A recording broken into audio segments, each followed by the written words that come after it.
नमस्कार, लकडाउन डायरीमा स्वागत छ। म रुपेश श्रेष्ठ।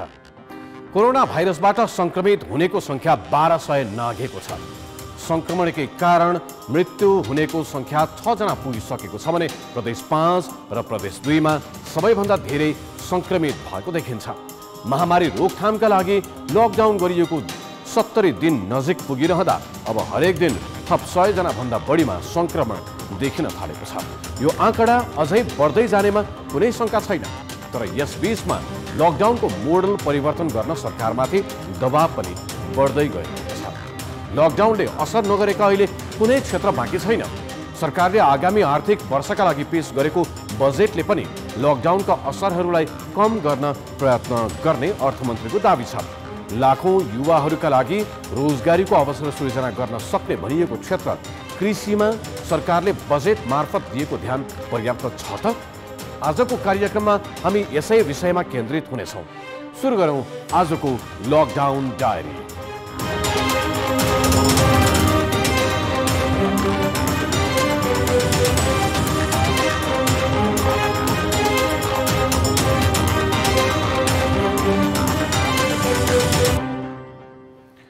त्रिहत्तर 74 में गरिएको नेपालको जनगणना अनुसार नेपालको कुल जनसङ्ख्याको 66% अझै पनि कृषि कर्म गर्छन्। तर विडम्बनाको कुरा के हो भने नेपालमा उपभोग हुने खाद्यान्न र अरू कृषि उपज मध्ये एकाध बाहेक अधिकांशमा हामी भारत वा अन्य मुलुकबाट हुने आयातमै निर्भर छौं। तर पनि हामी भन्छौं नेपाल कृषि प्रधान देश हो। 2/3 भन्दा बढी जनताले कृषि कर्म गर्ने देशमा चामल, दाल र तरकारी किन भारतबाट आयात हुन्छ? यहाँ उत्पादन हुने फलफुल, दूध, दही, महीले हामीलाई किन पुग्दैन? त्यति धेरै मानिस उत्पादनमा लाग्दा त हाम्रो उत्पादन देशलाई मात्र होइन, प्रशस्त निर्यात गर्नलाई पनि पुग्नुपर्ने हो। हुन त कुल गार्हस्थ उत्पादनको 33% हिस्सा कृषिले नै ओगट्छ।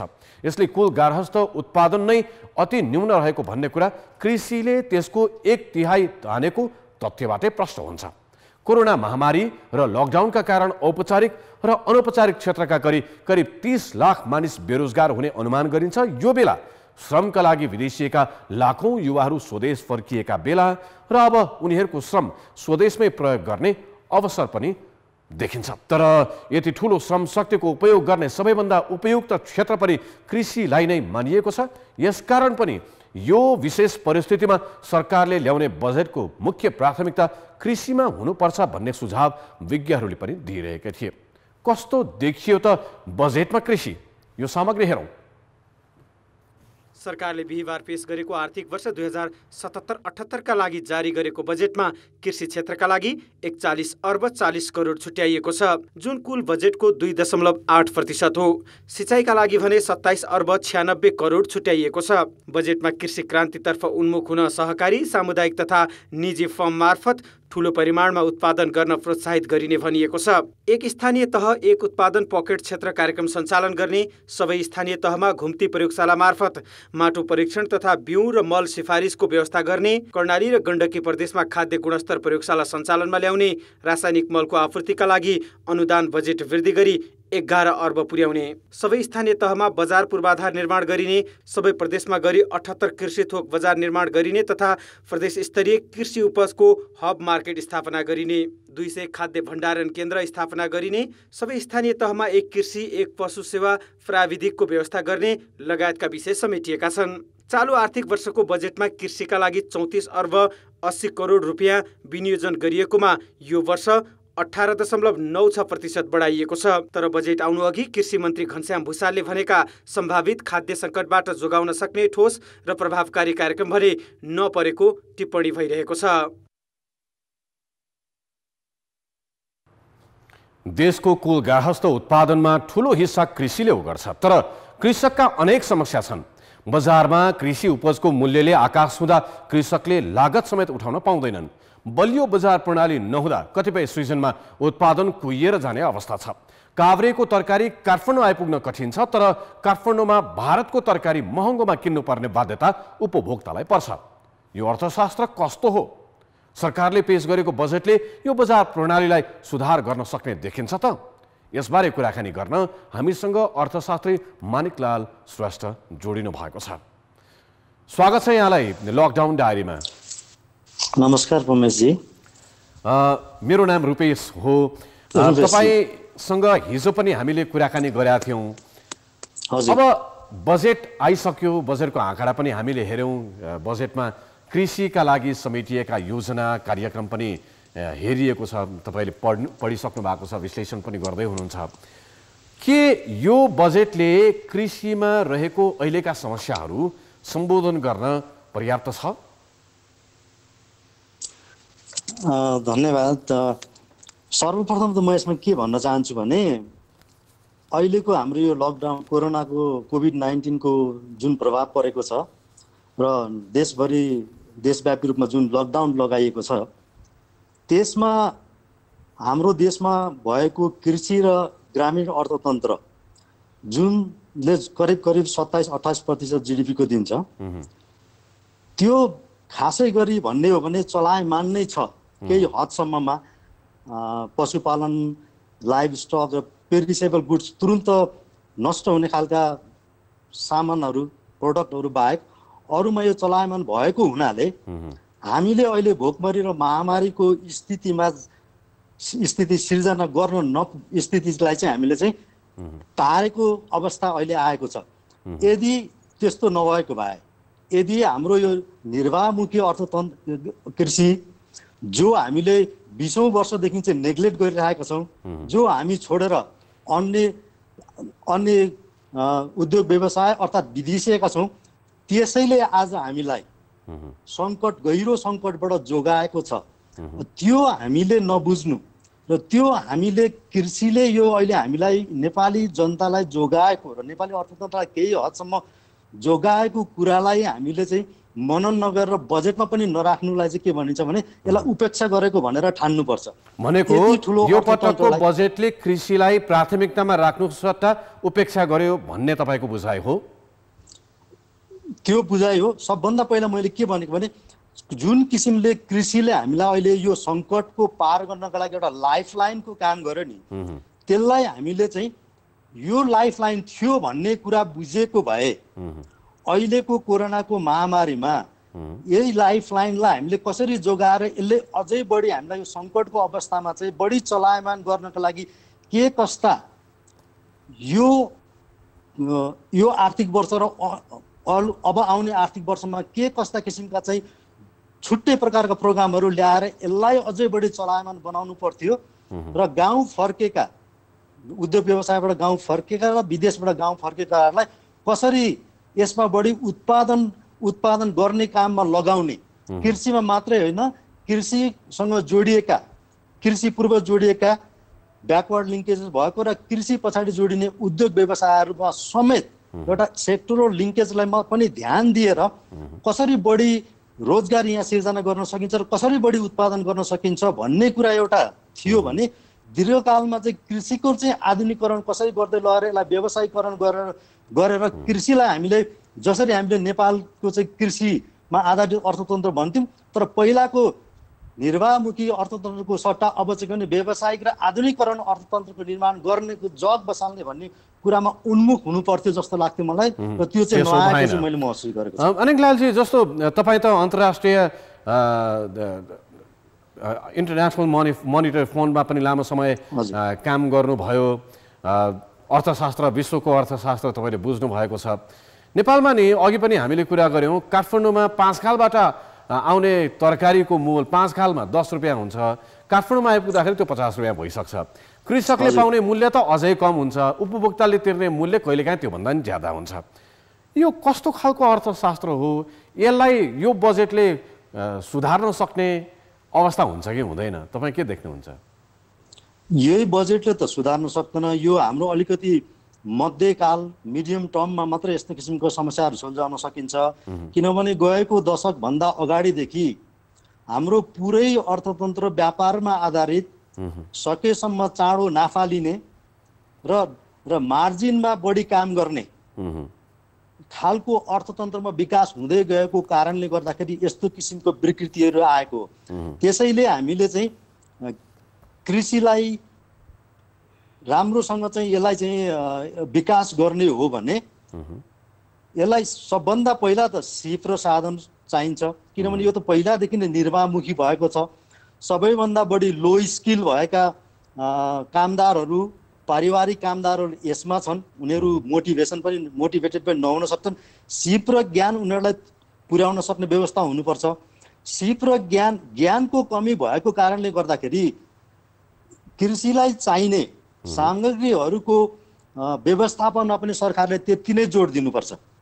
अहिलेसम्म हामीले देखिरहेका छौँ कार्यान्वयन क्षमता सरकारको धेरै कमी छ, किनभने मल बिउहरू समयमा कहिले पनि उपलब्ध हुँदैनन्। त्यसको साथसाथै बजारको व्यवस्थापन र कृषकले आफूले कमाइ गरेको वस्तुहरूको उचित मूल्य सधैँ पाउनुपर्छ। यदि उसको कस्ट लागत भन्दा पनि कम मूल्यमा चाहिँ बजारमा बेच्नुपर्ने अवस्था भयो भने त्यति बेला सरकारले चाहिँ स्टेप इन गरेर उनीहरूले को लागत प्लस उनीहरूले पाउनुपर्ने एउटा नेसनल एभरेजबाट पाउनुपर्ने चाहिँ इन्टरप्रेन्योरसिप इन्कम भन्छौँ अर्थात् चाहिँ प्रफिट भन्छौँ, त्यो पाउने व्यवस्था चाहिँ मिलाउनु जरुरी हुन्छ।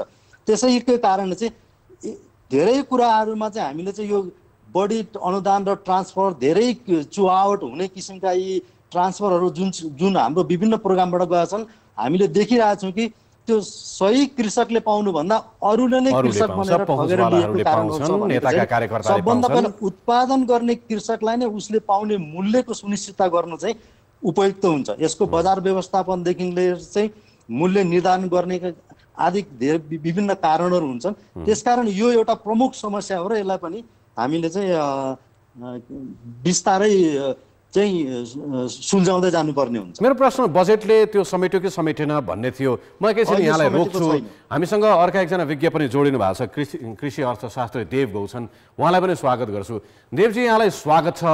मानिकलालजीसँग मैले जे प्रश्न राखिरहेको छु, के बजेटले अहिले कृषकले भोगिरहेका समस्याहरू जस्तो लागतको मूल्य पाइरहेका छैनन्, सुरक्षित रूपमा कृषि कर्म लगातार गरिराख्न सक्ने वातावरण छैन, बिमाको व्यवस्था छ तर त्यो खास कृषकहरूसम्म पुग्न सकेको छैन, बिचौलिया हावी छ, सरकारले दिने अनुदान पनि कृषकलाई होइन कृषकका नाम बजाएर नेता कार्यकर्ता बिचौलिया पहुँचवालाहरू जो छन् उनीहरूले पाइरहेका छन्। अर्थमन्त्रीले पेश गरेको बजेटमा यो सबै समस्या समाधान गर्न सक्ने ल्याकत छ कि छैन? मलाई सोध्नु हो, देवजीलाई सोध्दैछु। म देवेन्द्र गौतम है। हजुर हजुर देवेन्द्रज्यूलाई हस् नमस्कार है। यो अहिलेको मुख्य समस्या मैले देखेको के हो भने अब यो कुरा यहाँहरू आइसक्यो, हाम्रो मणिलाल ज्यूले पनि भनिसक्नुभयो होइन। अब किसानले उत्पादन गर्छ तर मूल्य नपाउने, हाम्रो उपभोक्ताले पनि सही किसिमका हाम्रो कृषिको होइन प्रडक्टहरू चोइस भएका होइन आफूले प्रिफर प्रडक्टहरू टाइमली नपाउने देखिन्छ। यो भनेको हाम्रो मार्केटकोले पर्फेक्टली काम गर्न सकेन, मार्केट हो होइन। यसमा मेजर यो मेजर के हो भने हाम्रा किसानको उत्पादन भनेको स्मल स्केल स्काटर प्रोडक्सन छ। अब त्यो चाहिँ स्मल स्केल स्काटर प्रोडक्सन र प्रोड्युसर हाम्रो किसानहरू आफै मार्केटिङ गर्ने स्किल र इन्टरप्रेन्योरसिप स्किल छैन बिजनेस गर्ने। अब त्यो कन्टेक्स्टमा अब बिचुलाले अब डेफिनेटली फाइदा लिइरहेको हुन्छ बिचमा। अर्को त्यस कारण अब हामीले गभर्मेन्टको इन्टरभेन्सन भनेको मार्केट इन्स्टिट्युसन डेभलप गर्नु पर्यो। त्यो एउटा सिम्पल कोअपरेटिभ बनाएर कलेक्टिभ रूपमा अब प्रोड्युसहरू कलेक्सन गरेर कलेक्सन सेन्टरमा र अनि मार्केटिङ गर्ने हेल्प गर्ने त्यो खाले कोअपरेटिभ लिएर मार्केटका इन्स्टिट्युसन जस्तो कलेक्सन सेन्टर होइन मार्केट स्टल्सहरू त्यो खालेको इन्टरभेन्सन गभर्मेन्टको र इन्स्टिट्युसनल इन्टरभेन्सन चाहिन्छ।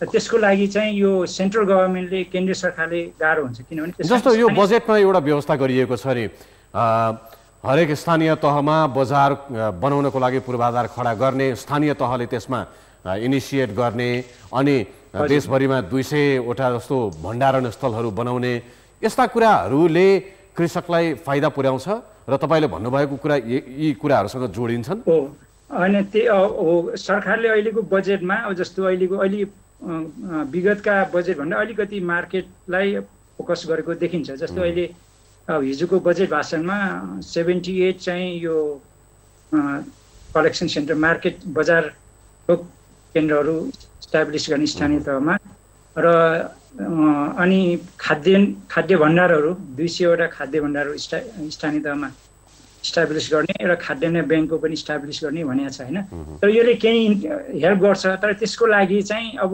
प्रोएक्टिभ रूपमा स्थानीय सरकारले अब त्यसमा अब किसानहरूको प्रडक्टहरू कहाँ कुन रूपमा प्रोडक्सन भएको छ त्यो चाहिँ कलेक्सन गर्ने, मार्केटसँग लिङ्केज गर्ने, फेसिलिटेट गर्ने काम गर्नु पर्यो। सङ्घीय सरकारले अब बजेट दिइरहेको छ होइन, प्रादेशिक सरकारले पनि म्यानेजमेन्ट गर्ने मार्केटिङ इन्स्टिट्युसनहरूमा डेभलप गर्नलाई सहयोग गर्नु पर्यो, किनभने यो यति नै सफिसियन्ट छैन। अब त्यसको अर्को उपाय भनेको अब एडिसनल्ली के गर्नुपर्छ भने हामीसँग त्यो जनशक्ति ह्युमन रिसोर्स हामीसँग अहिलेको जनशक्तिले त्यो कार्यान्वयन गर्न अलिक गाह्रो छ, किनभने हामीसँग कृषिका जनशक्ति जुन छन् त्यो भनेका more technical agronomic production oriented technician छन्। हामीसँग स्किल मार्केटिङ गर्ने, एग्री बिजनेसमा हेल्प गर्ने, मार्केटसँग लिङ्क गर्ने त्यो खालि एक्सपर्टिज भएका जनशक्ति पनि गभर्मेन्टसँग छैन। अब यहाँनिर तपाईँले भने जस्तै कतिपय मानिसलाई 1-1.5 लाख मानिसहरूलाई सिप दिने,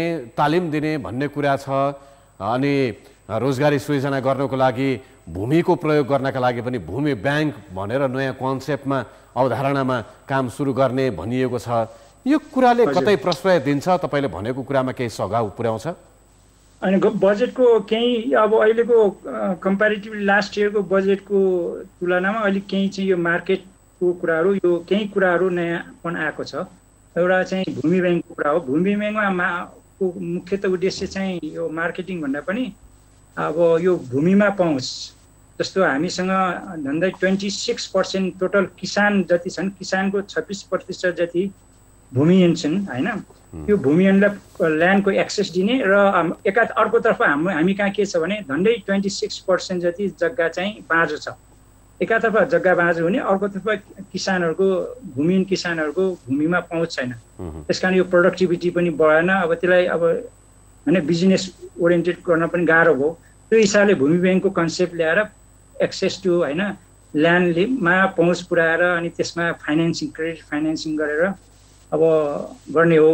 र यो बजारको कुरा चाहिँ अर्को मेन त बजारको यो खाद्यान्न र सिड भण्डारहरूले हेल्प गर्छ। सिड भण्डार कोल्ड स्टोरेज भयो भने हामी धेरै जसो भेजिटेबलहरू एग्रिकल्चर प्रडक्टहरू पेरिसेबल छन् र मार्केटसँग पुर्याउनलाई अब गाह्रो छ, टाइमली प्राइस नपाउने, किसानले पनि अब त्यो खालि एक्सपर्टिज नभएको हुनाले कोल्ड स्टोरेजमा केही समय स्टोर गरेर अब मार्केटमा पठाउने, त्यो किसिमले कोल्ड स्टोरेजको प्रोभिजनले केही हेल्प गर्छ होइन त्यो मार्केटलाई। अब अर्को खाद्यान्न भण्डारको जुन प्रोभिजन छ त्यसले चाहिँ त्यो पनि यदि किसानले उत्पादन गरेको चाहिँ बढी भयो भने त्यसलाई चाहिँ किनेर राखिदिने र जुन बेला चाहिँ स्कार्सिटी हुन्छ त्यस बेलामा रिलिज गर्ने भन्ने अब कुराहरू छ। र अर्को मिनिमम सपोर्ट प्राइसका कुराहरू पनि आएको छ, समर्थन मूल्य दिने भन्ने कुराले। र यसमा एउटा चाहिँ के भने कार्यान्वयनको अब समस्या छ। कसरी केन्द्रीय सरकार अब सङ्घीय सरकारले स्थानीय र प्रादेशिक सरकारसँग समन्वय, सहकार्य र सहजीकरण गरेर यो कार्यक्रम कार्यान्वयन गर्न सक्छ भन्ने यही कुराहरू राम्रो आएको छ हैन। कार्यान्वयनको प्रश्न धेरैले उठाइरहेका छन्। अघिल्ला बजेटमा पनि राम्रा कार्यक्रमहरू कार्यान्वयन हुन नसक्दाखेरि ती फेल भएको अवस्था हामीले देखेकै हो। अर्को एउटा प्रश्न यहाँहरू दुवैजनालाई राखेँ, मानिकलालज्यूलाई सबभन्दा पहिला। अहिले 30 लाख जति युवाहरू बेरोजगार भएको आँकडा एक खालको अनुमान गरिन्छ।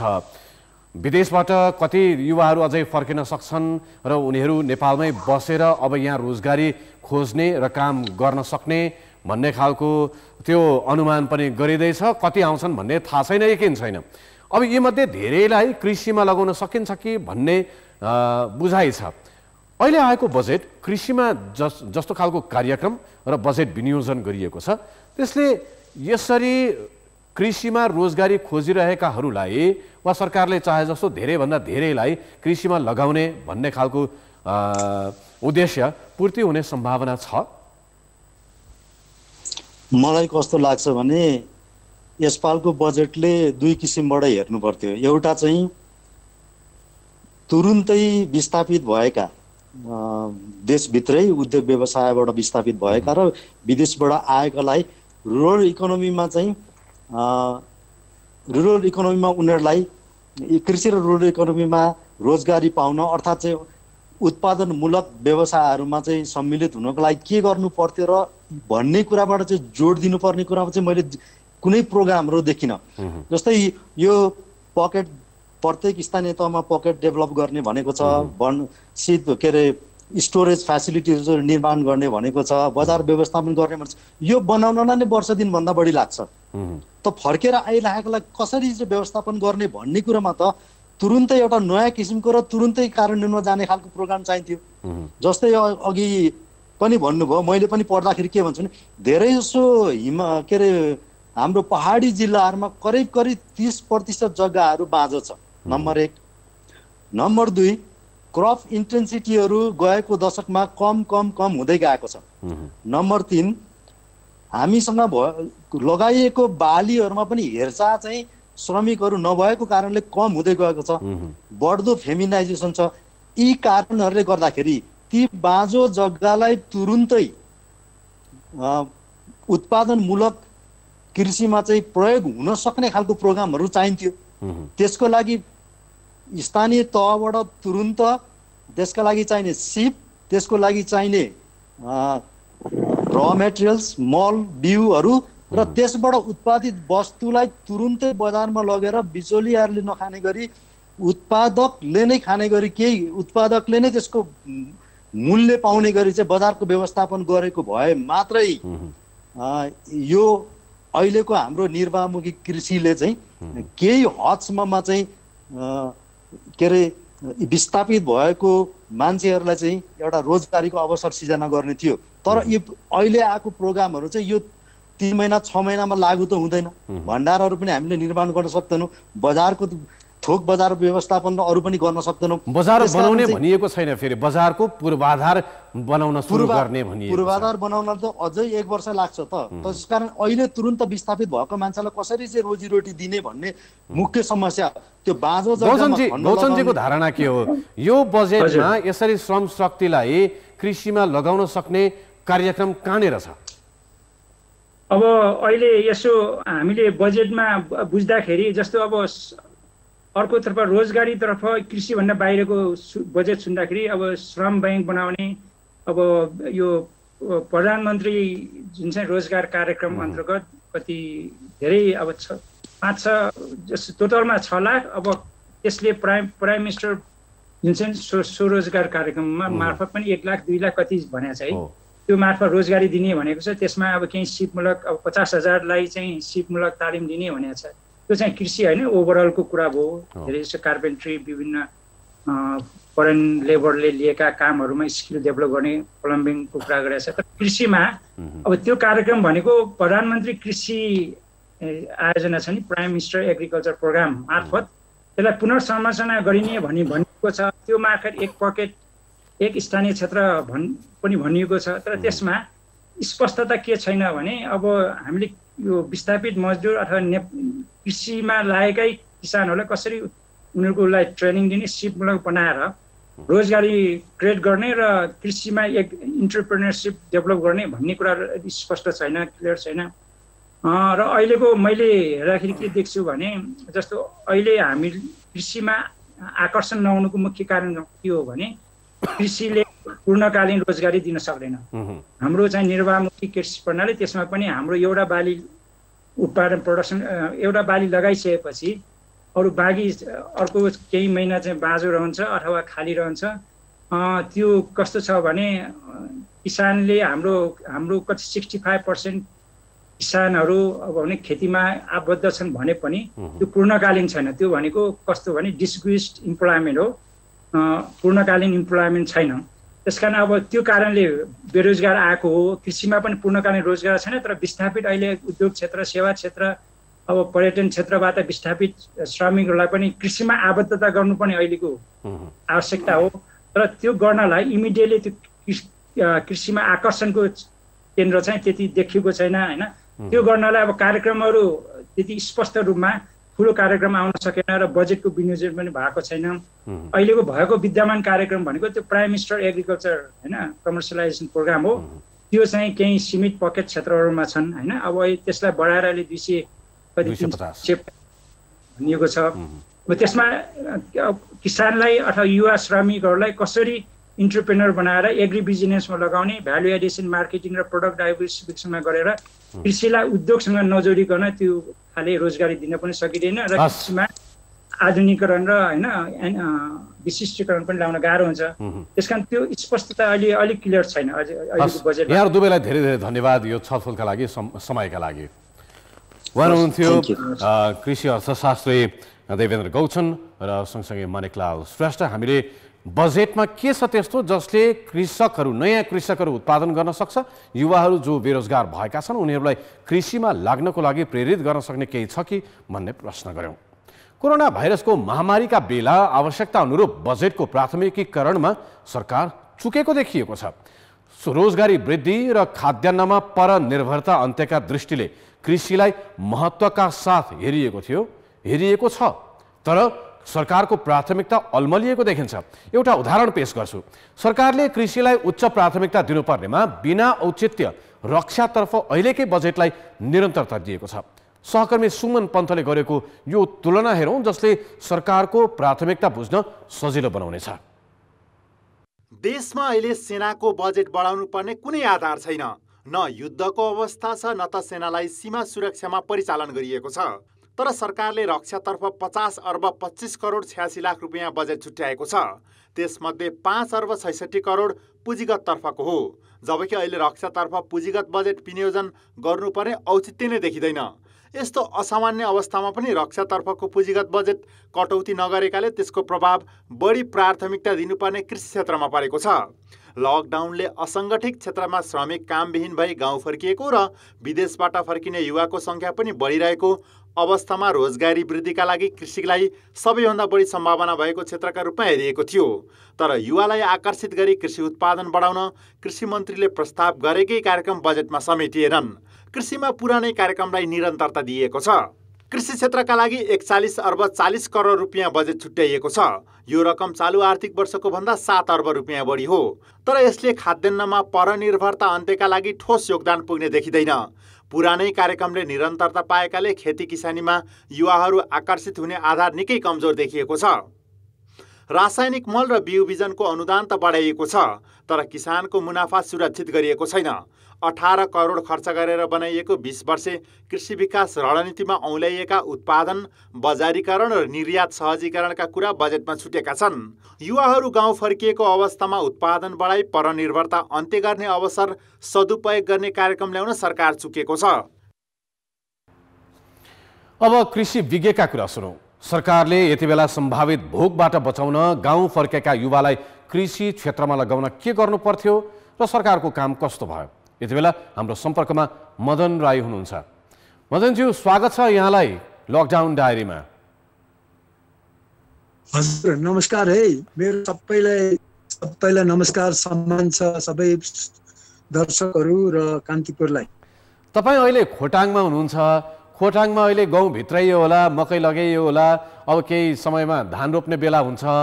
यो धान रोप्न तयार भएर बसेका कृषकहरूले अब यो सरकारले जारी गरेको पेश गरेको बजेटबाट के पाउँछन् जस्तो लाग्छ तपाईँलाई?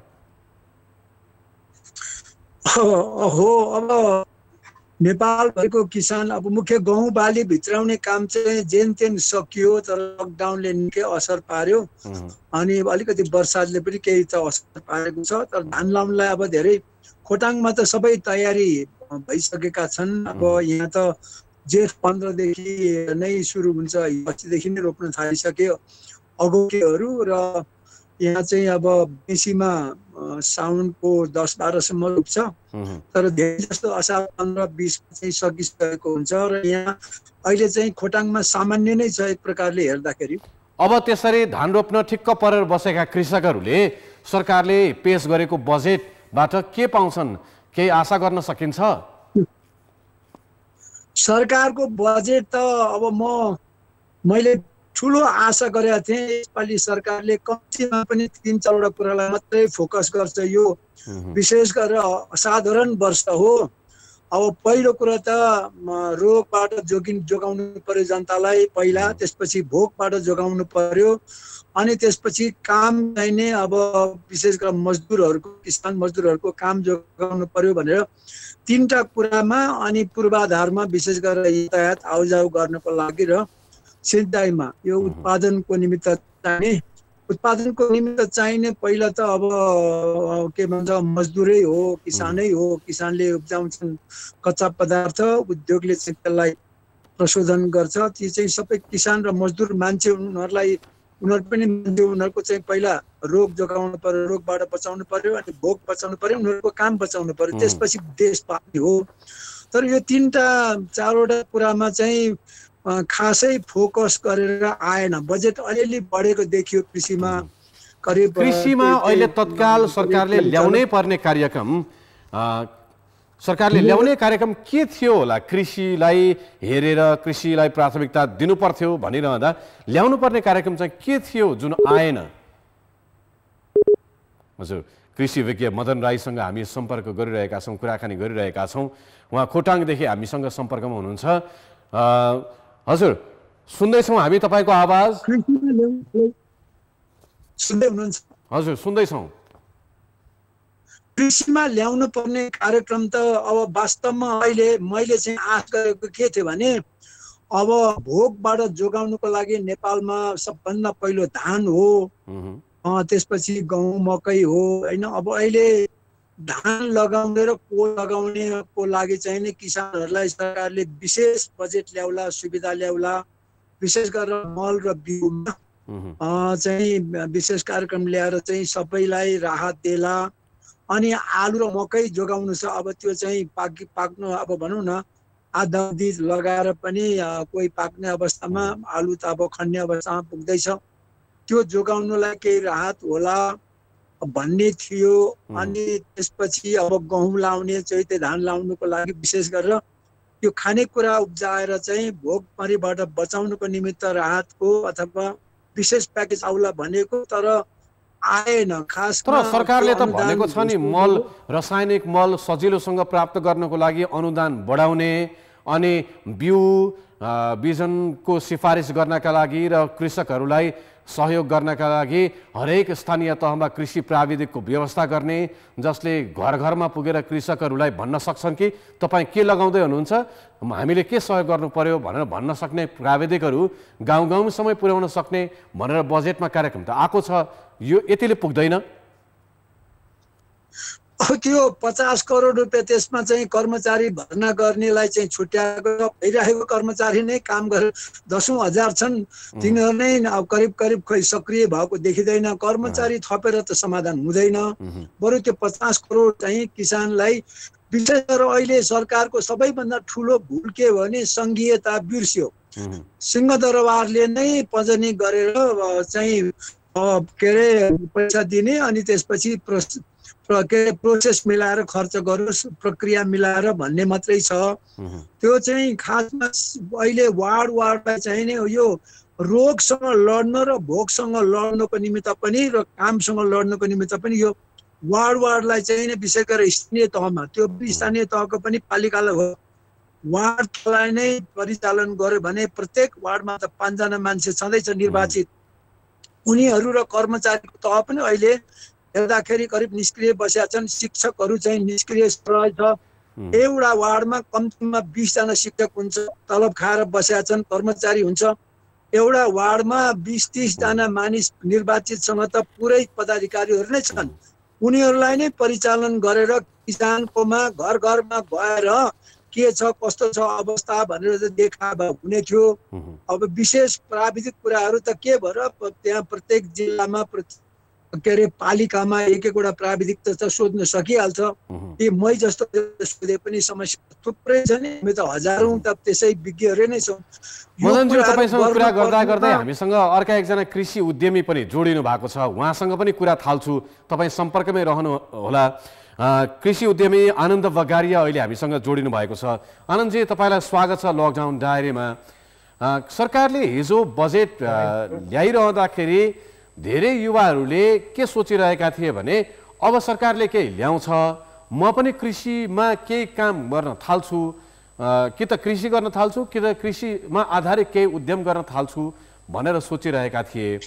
तपाईँ लामो समयदेखि कृषिमा आधारित उद्योगहरू पनि सञ्चालन गरिरहेको नाताले अब नयाँ युवाहरू जो कृषिमा लाग्न चाहिरहेका थिए उनीहरूलाई प्रोत्साहन हुन सक्ने केही देख्नुभयो बजेटमा?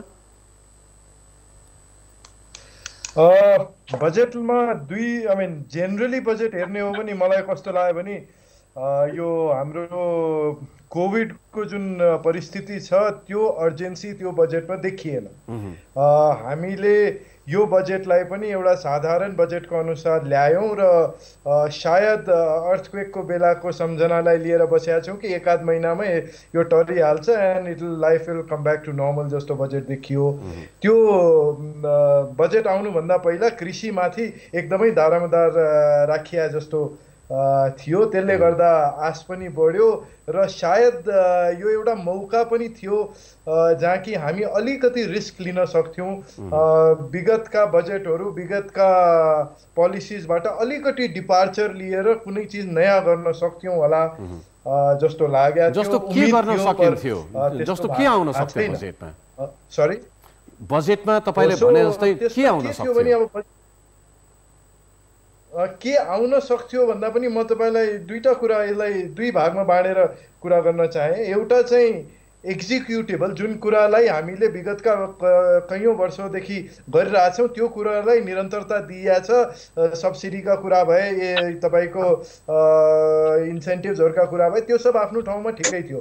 फिलोसफिकली दुई तिनवटा नयाँ कुरा यो बजेटमा आएको छ, त्यो एक्जिक्युट गर्ने होमवर्क चाहिँ छैन। पर नयाँ आएको कुरा चाहिँ सब्सिडीबाट अलिकति डिपार्चर भएर हामी इन्सेन्टिभको कुरा गरेका छौँ। यसको मतलब हामीले मिनिमम सपोर्ट प्राइसको कुरा गरेका छौँ, यस बजेटमा कुरा गरेका छौँ। त्यसलाई अब रियलमा कार्यान्वयनमा ल्याउन कति टाइम लाग्ला, समर्थन मूल्यको त अहिले पनि व्यवस्था छ। हामीले स्टोरेजको कुरा गरेका छौँ, स्टोरेजको कुरा गरेका छौँ। तेस्रो लोकलाइजेसन, म्युनिसिपल लेभलमा डिसिसन लिइकन त्यहाँको माटो सुहाउँदो प्रड्युसमा फोकस गर्ने भन्ने कुरा गरेका छौँ। विच मिन्स हाम्रो फेडरल गभर्मेन्टले आफ्नो भनौँ न कि आफ्नो पावरलाई म्युनिसिपल गभर्मेन्टलाई दिने कुरा गरेका छ फिलोसफिकली। अब कति छिटो गर्न सकिन्छ कार्यान्वयनकै प्रश्न भयो हैन त। अर्को एउटा कुरा जुन ठुलो रूपमा छुट्यो त्यो हो एग्री प्रोसेसिङ। हामीले उत्पादन त गर्ने पर त्यसको बिक्री वितरण कसरी गर्ने भन्ने कुरालाई लिङ्केजलाई छुटायौँ। र मलाई के लाग्छ मेजर कुरा के छुट्यो भने यो बजेटमा 5वटा काम यो गर्ने, हामी स्रोत साधन त्यो 5वटामा लगानी गर्छौँ भन्ने किसिमको एउटा डाइरेक्सन चाहिँ छुट्यो जस्तो लाग्यो मलाई। मदनज्यूलाई फेरि एकचोटि अर्को एउटा प्रश्न, तपाईँ त आफै व्यक्तिगत स्तरमा पनि कृषि अनुसन्धान खोज कर्ममा लागिरहनु भएको छ।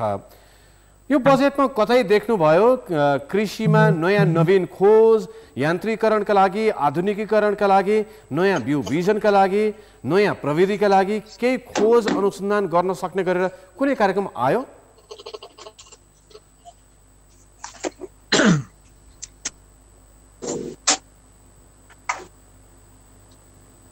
सुन्नु भएन मदनजी?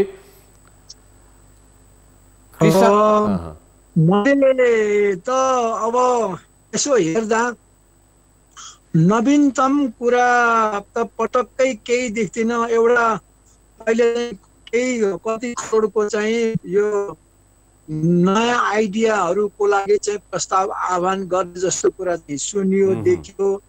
तर अहिले त्यस्तो खालको अनुसन्धान गर्ने बेला होइन। त आपतकालीन व्यवस्था हो। अहिले आपतकालीनमा कहाँ किसान, विशेष गरेर खेती गरिराखेको किसानलाई त्यही पालिकाको वडाहरूमा, वडा अध्यक्षदेखि वडा सदस्यहरूले, त्यो पालिका बस्ने शिक्षक सबैलाई थाहा हुन्छ को किसान हो, कसले काम गर्छ, कस्तो राम्रो छ भनेर उनीहरूलाई नै परिचालन गरेको भएदेखि सबै सजिलो हुने थियो। र नयाँ आइडिया चाहिएको होइन। अनुसन्धान अहिले यो इमर्जेन्सीमा अनुसन्धान गर्नु त ठिकै छ, त्यो हो। अनुसन्धान भनेको एकै दिनमा नयाँ आइडिया हुन सक्छ। तर मैले देखेको चाहिँ भन्दा महत्त्वपूर्ण वार्डहरूलाई परिचालन गरेको भएदेखि सबैभन्दा इफेक्टिभ हुन्थ्यो। र बजेटको चाहिँ अहिले के भने यो स्थानीय तहलाई 18-20% भन्दा छुट्याएन, जबकि 70% बजेट चाहिँ स्थानीय तहलाई गएको भए, विशेष गरेर वार्डहरूलाई गएको भएदेखि त्यहाँबाट परिचालन गर्न सजिलो हुन्थ्यो। वार्डमा सबैलाई चिन्छ, बस्तीमै हो बस्ने चाहिँ मान्छेहरू, त्यस कारणले यो गल्ती भएको छ। नवीन कुराहरू मैले चाहिँ देखिनँ, केही नयाँ आइडियाको लागि प्रस्ताव आह्वान गरिने भनेको छ। विभिन्न मैले देखेको उही पुरानै कुरा मैले अब 50 वर्ष अगाडिदेखि जागिर खाँदादेखि सुन्दै आएको, आफूले मैले कुनै बेलामा गर्दै आएको ती कुराहरू नै दोहोरिएको छ। त्यस कारणले नवीनतम विशेष गरेर अहिले यो असाधारण अवस्थामा इमर्जेन्सी बजेटको लागि हुनुपर्ने एउटा ज्ञान जोगाउनुको लागि स्वास्थ्य, खाना के अरे भोकलाई चाहिने भोकमरी हटाउनुको लागि कृषि, अनि काम जोगाउनुको लागि उद्योग व्यापार र सेवा क्षेत्रको कुरा चाहिँ 3टा र 4 चाहिँ पूर्वाधारमा विशेष बाटो यातायात र चाहिँ यो के भन्छ बिजुलीको त छँदैछ अहिले राम्रो छ, सिँचाइ यतिमा गरिदिए भएदेखि उत्पादन पनि घट्दैन थियो, काम पनि घट्दैन थियो र त्यसले गर्दा राम्रो हुन्थ्यो। तर यसमा खासमा फोकस गरेर एड्रेस भएर आयो, इन्डाइरेक्टली आएको छ मलमा अनुदान भनेर। त्यो त अघिल्ला वर्षहरूमा पनि थियो, यो वर्ष पनि जारी रहन्छ। मदनज्यू यहाँलाई धेरै धेरै धन्यवाद। आनन्दजीलाई एउटा प्रश्न, यसमा छोटो जवाब दिइदिनु होला, हामीसँग एकदम समय कम छ। जस्तो तपाईँ जस्तो कृषि उद्यमीहरू अहिले लकडाउनका कारण प्रभावित हुनुभएको छ, कृषि उपजहरू कृषककोबाट बजारसम्म पुग्न नसकेको अवस्थामा तपाईँका लागि आवश्यक कृषि सामग्रीहरू जसलाई कच्चा पदार्थको रूपमा तपाईँ प्रयोग गर्नुहुन्छ, तपाईँको उद्योगमा पनि आउन नसकेको स्थिति छ, तपाईँको उत्पादनहरू पनि बजारसम्म पुग्न नसकेको स्थिति छ, यो एउटा समस्या छँदैछ। सँगसँगै तपाईँ जस्ता अरू उद्यमीहरूले अहिले भोगिरहेको समस्यामा सरकारको ध्यान कहाँनिर छ? छोटोमा जवाब दिनुहोला। मलाई लाग्छ हाम्रो उद्योग तथा वाणिज्य मन्त्रालयले यसमा समन्वय गर्ने प्रयास राम्रै गरेको छ। विभिन्न किसिमका बाधाहरू हुँदाखेरि पनि सामान नआएको चाहिँ भन्न मिल्दैन। सामान आइरहेछ, सामान डिस्प्याच पनि भएको छ, बट यस खोजे जस्तो रफ्तारमा हुन सकेका छैन र त्यो चाहिँ हामीले फ्याक्ट्रीहरू पनि त्यो हिसाबले चलाउन सकेका चाहिँ छैनौँ। त्यसका पनि आवत कारणहरू छन्, लेबर आउन नसक्नुदेखि लिएर तपाईँको भनौँ न कि कहिले कर्फ्यू लाग्दिनु, कहिले केही भइदिनु, त्यो सब हिन्ड्रेन्सेस छ। पर त्यो परिस्थितिलाई हेर्दाखेरि म चाहिँ एज अ उद्योग चलाउने भएको हुनाले म चाहिँ त्यसलाई राम्रै म्यानेज गरेको भन्छु अहिलेको अवस्था। हस्, धन्यवाद यहाँलाई समय दिनुभएकोमा र आफ्नो विचारका लागि पनि।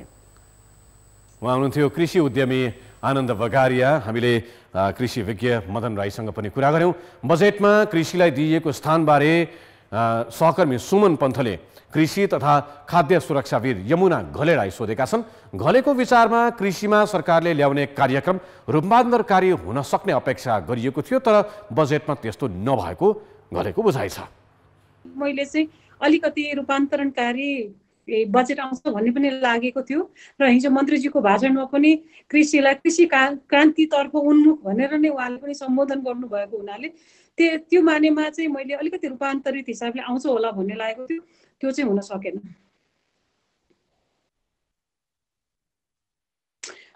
मेरो हिसाबले चाहिँ तीनवटा कुरा राख्छु म। एउटा चाहिँ हाम्रो संविधानको अनुसूची 8ले कृषिका प्राय जस्ता कार्यक्रमहरू स्थानीय सरकारको जिम्मेवारीमा राखेको छ र अहिले हामीलाई यो कोभिड-19ले पनि के देखायो भने कि यो खाद्य सुरक्षाको सवाल पनि स्थानीय सरकारले नै चाहिँ राम्रोसँग सम्बोधन गर्नुपर्ने रहेछ भन्ने कुरा देखायो। जस्तो राहतमा पनि उहाँले नै गर्नु पर्यो, अहिले त्यहाँको बजारमा उत्पादन भएका कुराहरूलाई पनि व्यवस्थित गर्नु पर्यो र अहिले फेरि तत्कालै अब अर्को कृषिको चाहिँ सिजनलाई छोपेर मल बिउ नदिने हो भने अझ फेरि भोकमरी आउन सक्छ भनेर पनि उहाँहरू नै लाग्नुभयो भने यो सबैले के देखायो भन्दाखेरि चाहिँ स्थानीय स्तरमै खाद्य सुरक्षा चाहिँ सुनिश्चित गरिनु पर्दो रहेछ भन्ने र त्यसमा कृषिको महत्त्वपूर्ण भूमिका हुन्छ भन्ने कुरा देखायो। त्यसैले गर्दाखेरि चाहिँ एउटा कृषि क्षेत्रलाई स्थानीय स्तरबाटै चाहिँ अगाडि बढाउनु पर्छ, एक द्वार प्रणाली नै गर्नुपर्छ भन्ने कुरामा चाहिँ एकदमै म विश्वास राख्छु र यो हाम्रो संहिताले पनि र हाम्रो संविधानले पनि दिएको कुरा हो। र अहिले बजेटमा चाहिँ 2-3वटा ठाउँमा मात्रै अलिकति स्थानीय स्तरलाई केन्द्रित गरिएको पाइयो। जस्तो एउटा चाहिँ यो प्रधानमन्त्री कृषि आधुनिकीकरण योजनाको सम्बन्धी कार्यक्रमहरू स्थानीय स्तरमा एउटा पकेट क्षेत्रको रूपमा लाने कुरा भयो र त्योसँगै चाहिँ वित्तीय विनियोजनहरू गरेको पाइयो। र अर्को एउटा चाहिँ स्थानीय स्तरमा बजारको चाहिँ थोक बजारहरू निर्माण गर्ने र त्यसको लागि केही बजेटहरू चाहिँ विनियोजन गरेको पाइयो। र अर्को नयाँ अहिले कोभिड-19ले सिकाएको कुरा खाद्य भण्डारण गर्ने को चाहिँ स्थापना गर्ने, कम्तीमा पनि 200वटा खाद्य भण्डारण निर्माण गर्ने स्थानीय तहमा भन्नुभएको छ, त्यसको लागि बजेट पनि विनियोजन गरिएको छ। भनेपछि यो तीनवटा कुरामा चाहिँ हामीले बजेट विनियोजन गरेको पाइयो र स्थानीय सरकारलाई महत्त्वपूर्ण भूमिका दिएको पाइयो।